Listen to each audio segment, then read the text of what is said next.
Hey, welcome back. This is Mr. P Helps with Algebra, Unit 5, Topic 1, Lesson 3. So we're doing the piecewise functions here. Looks like we got two pieces, and the first piece has a domain of -2 to 1. So here's the origin. I'm going to go f of -2 all the way over here to 1. So starting over here at -2, the answer is -4. So at f of -2 is -1, 2, 3, 4. So there's a dot right there. Everything in between -2 and 1, which means all the way up to 1, is also going to have an answer of -4. Now, notice that it's not or equal to here on the screen. So I'm going to use an open circle to represent that. Everything in between is -4. Now, the second piece is from 1 to 4. So that means a domain of here to here. And the answer is 2x minus 5. Now, there's two ways you could do that. You could either start at the y-intercept and keep going up to right one, up to right one, up to right one, until you get the right domain. Or you could simply put the number, the starting point, since we know it's linear, put the starting point into the equation. 2 times 1 is 2. 2 minus 5 is -3. So we know f of 1 is -3. So that's right here. I know it looks like my dots are touching, but they aren't. There actually is a break in between. In between here, in between this open circle and this closed circle is an emptiness in between. So 4, 2 times 4 is 8. 8 minus 5 is 3. 1, 2, 3, 4. F of 4 is 1, 2, 3. And everything in between this is a straight line. Now, this is a continuous function. I know it doesn't look like it because the two pieces are separated, like I said a minute ago. But this is a continuous function because the domain from -2 to 4, every domain in between these two numbers has an answer. It might be a decimal answer, it might be a whole number, but it might be a negative, it might be a positive, but it has an answer. So therefore, there is a continuous function. Not all piecewise functions are going to be touching. All right, this one, same thing. This one's not going to be touching either, and this is what we call a step function. From -3 to -1, f of -3 is -1. So I'm going to put a closed circle there.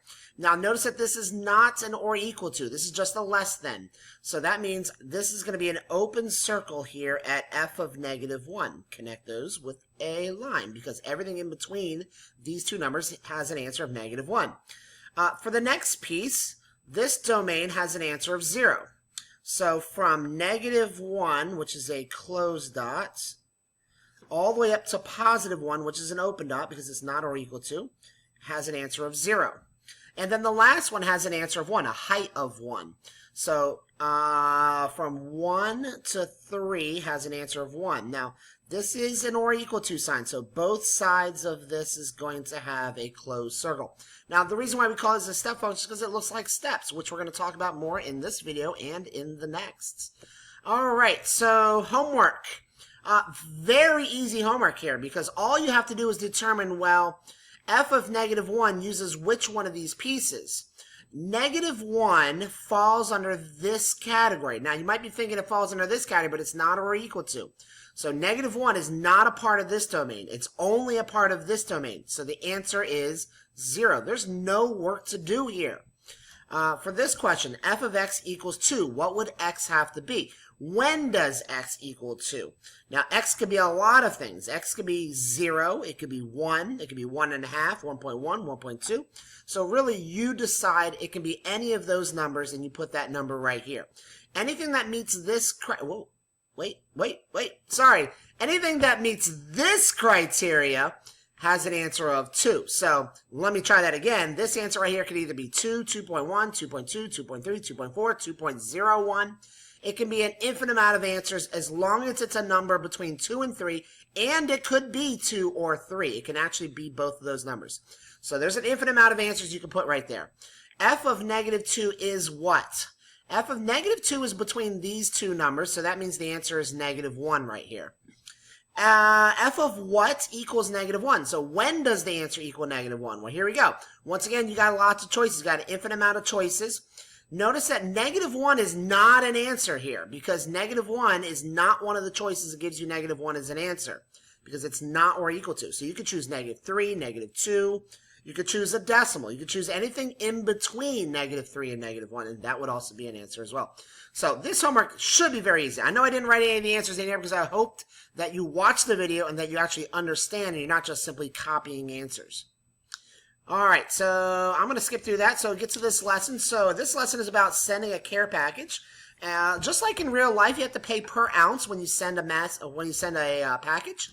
The first 3 ounces cost $2.32. So standard rate, no matter how heavy the package is, up to 3 ounces is $2.32. Then after that, you have to pay 18 cents per ounce. Now, it is important that before we go any further that you understand that any fraction of an ounce also costs 18 cents. So when the package weighs 10 ounces, that means the first 3 ounces cost $2.32, plus you have to pay 7 more additional charges. So I just had to get a calculator, which is the reason why you probably saw that I paused the video. So you multiply 18 cents multiplied by 7 extra ounces is $1.26. But then you have to add that to your $2.32, because you have a grand total of $3.58. All right, now what if it weighed a pound? Now a pound is 16 ounces. 16 ounces means 13 additional ounces. 13 times 0.18 is $2.34, and add that to the original $2.32, and that's going to give you a grand total of $4.66. All right, and then the next question says 12.3 ounces. Now, just like I talked about a moment ago, 12.3 ounces is really the same price as 13 ounces because, like it says up here, fractions of an ounce also have to be paid for with 18 cents. So really this is 13 ounces. And 13 ounces means 10 additional ounces. So 10 ounces times that 18-cent charge is $1.80. Add that to your $2.32, and you're going to get $4.12. Now, all right, so let's put this all together and let's find, well, what is this equation going to look like? So we're going to write a piecewise function. Let's call this f of x. You can call it whatever you want, a matter of fact.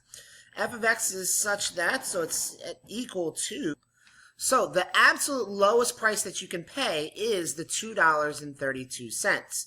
And when do you pay that? That's if 0 is less than x, which is less than or equal to 3. And remember, like we talked about before, as long as the package is up to 3 ounces, and it can't be 0 because you can't ship a package that weighs nothing. That's not possible. We are assuming that like 0.1 is possible, although I don't think really that's possible either. So anything in this range is going to cost this price. And then it's going to be $2.50 if the domain is between 3 and 4. Now notice, this is not an or equal to. This is just a poorly drawn less than symbol.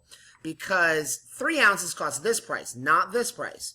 So anything between 3 and 4, but including 4, is going to cost this price. And then $2.68 is the cost if you get 4 to 5 ounces. Or equal to 5, but not or equal to 4, because 4 is in this category. Now, you can continue this, and it'd be like $2.80... what would that be? $2.86, and that would be from 5 to 6. Now, this fashion would continue. I'm just going to write ... because it would continue in this pattern forever. I guess it didn't really say in the directions how big of a package that you could send. So I'm going to assume that this is going to go forever. But in real life, you know, they do limit how big the package can be in order for them to ship it. Question number 5, what is the domain of this function? Now, like I just mentioned just literally a second ago, we're assuming that the package can weigh anything. So we're going to say that the package can be anything greater than 0. What is the range of this function? Now, the range, you got to remember that the range is discrete. It's not continuous because not all ranges can be an answer. The smallest it can possibly cost is $2.32. And then you can't cost $2.33. So we have to list it out because this is a discrete function in this case. So that'd be $2.50, and then the next choice was $2.68, and then $2.86. Okay, and then I'm going to go to a ... Where I go 304, I'll do one more, 304, ... And that implies that it's going to go on forever. So how is that going to look as a piecewise? From 0 to 3 costs $2.32. $2.20, $2.40. So it's got to be in between here. So it's going to be an open circle here all the way to 3 ounces, which is right here, and connected. And then from 3 to 4 is going to cost 18 cents more. Now this is going to get pretty difficult to see. I think I'm just going to say that's about right. To there, to there. And then from 4 to 5 costed $2.68, $2.20, 40, 68. So about, it's kind of hard to do here. That was supposed to be an open circle to here. And then next cost $3.04. No, or am I messing up here? 268, 286. Oh, okay. So let's go back. Let's try this again. So that was $2.32, and then after that became $2.50. Okay, I had the wrong number. So $2.50 is all the way up here. Open circle, closed circle. And then the next one is $2.68. That's $2.50. That's $2.60. So let's say about right there. And then the next one is going to be $2.86. 250, 60, 70, 80, 86 would be about right there. And now this, it's going to go up just like that. So you're going to continuously just keep making bars that look just like that. So that's increasing 18 cents per ounce. So by the time you're done, it's going to look just like this, but it's all going to go all the way up to the very end. All right, if his mail is ready to mail the care package, the package weighs 10.6 ounces. How much will it cost? So now all you got to do is go to 10.6, which is about right here, then go up to your function, and once you hit your function, that's going to tell you the cost. Now, I don't have that on me, but you can go back to what we did earlier, so it's basically the same cost as an 11 ounce. This mailer mails another care package later in the year. When she gets to the post office worker weighs the package and tells her it'll cost $4.48 to mail a package. How much could the package weigh? So then what you're going to do is you're going to go up to $4.48, then go right until you hit the function. It would help if I actually had the function completely done. And then you would be able to see between what two numbers is the answer. Okay, so that's all you got to do is you got to complete this, and then you got to find where the answer is by going up to that number and then across, straight across, and you can find pretty much any answer that you want. How is the function of the graph related to the piecewise function?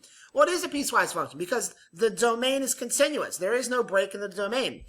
Just because the pieces aren't connected, it is separate different pieces, that makes it piecewise, but the domain never ends. From start to finish, every domain in between has some sort of answer.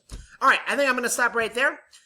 Please give it a like to help you learn something about piecewise and step functions, and subscribe if you haven't done so already. Thanks again for watching. Please wait for a future video.